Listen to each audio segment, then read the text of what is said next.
This first one is from Ed K.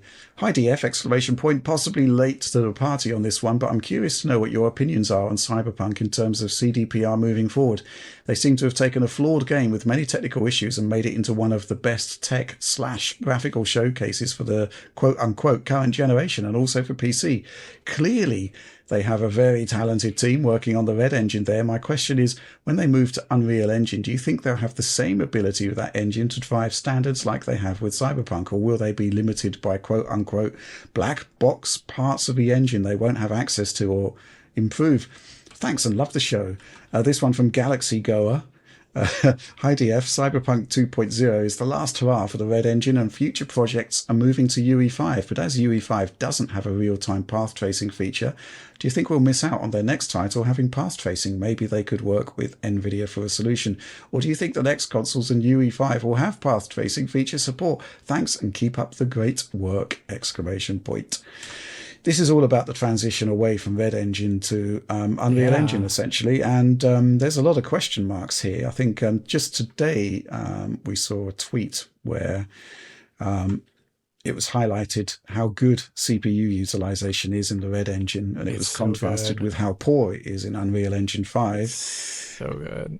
Yeah, Alex, thoughts on this one? I mean, it's going to be a transition of sorts. It's going to take years. And all I can hope really is that all of this stuff, the deficiencies being pointed out here, is down to the fact that it is a work in progress. And hopefully there should be improvement.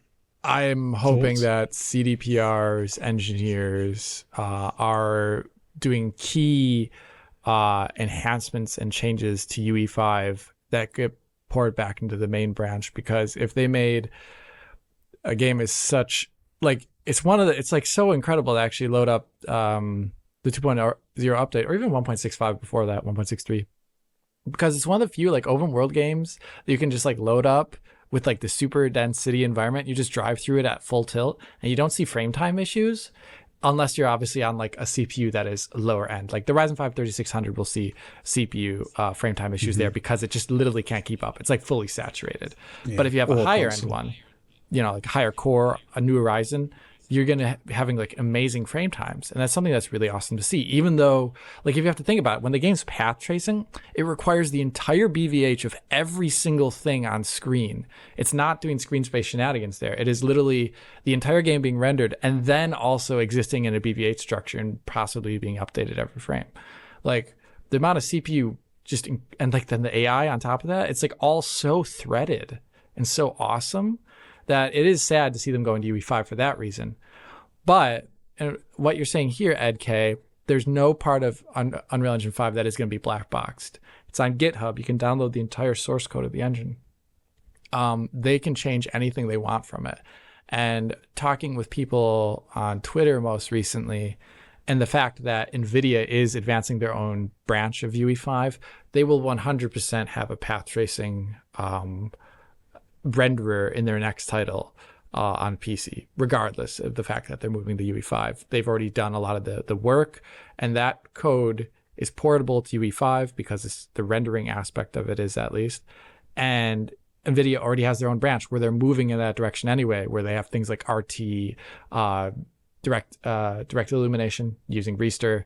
They're moving towards updating. Even Epic is actually moving towards updating UE5. Right now they use like the surface cache and screen probes for their GI, which is, you know, cheap, low quality, works on consoles. But they also, in the most recent main branch on GitHub, they updated it with an experimental Reester GI, like the NVIDIA Tech GI that you in the main branch, so not even in the NVIDIA branch.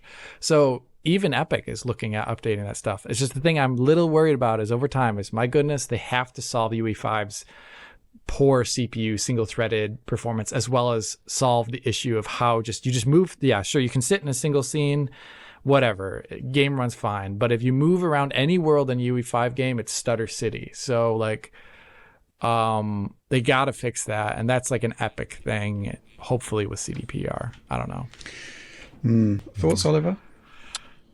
Well, I saw some funny tweets on this a few days ago. Someone said they're moving from the best game engine to the worst, which I wouldn't agree with that. But yeah, I just thought I know what you mean. And then I also saw someone post a benchmark of the game just running on the E cores with the P cores disabled on, I believe, the i9 or 13900K. And the game was still running at like 70 FPS somehow. It's just that well threaded. It's not at all like loading up one thread with a workload that would cripple an E core. I mean, the E cores, they're so weak on the yeah, they know. They're like, aren't they the equivalent of like Intel? What gen are they equivalent to? I think they're worse than they're equivalent to Skylake gen, but they are relatively low clocked. Right? That's the thing, right? Yeah, they're not like 5 gigahertz. They're like 4. Yeah, exactly. Yeah. So that was such a scalable. I mean, Red Engine, at least in the form that it was deployed in Cyberpunk, is ridiculously scalable, and UE5 is just the complete opposite in terms of reliance on that render thread. Really piling it up. So I hope that they push it in a more scalable direction there. But I think in terms of features and in terms of what CD Projekt Red does with UE5, I think whatever they produce will be terrific. And I do agree. I think they'll have a path tracer in there for sure. Mm-hmm. So I'm looking forward to it, even though I do worry about the reliance on third-party technology, just in terms of that CPU scaling, really. Just one last thing I want to say is that one thing that UE5 will bring them that their current Red Engine doesn't have is that on console you at least get... I mean, the GI is fine in the current version of the game without ray tracing or path tracing, but it could be better, right? And that is something that UE5 will give them either in software or hardware ray tracing mode. So if you're playing whatever their next game is on console, like an Xbox Series X or PlayStation 5, you'll be getting much more similar lighting quality to PC in that version if it's using a UE5 for sure. Mm-hmm. Okay. Yeah, I think one thing was mentioned in the Witcher announcement for The Witcher 4 and the mooted transition to Unreal Engine at that point was that it was a two-way process, right? So CD Projekt Red would be bringing their own technological expertise to the table there, and hopefully that would eventually resolve in an Unreal Engine that's better for everyone. And maybe there's some sort of commercial arrangement that reflects that input. Hopefully it's not just PR, right? Hopefully we will be seeing something there.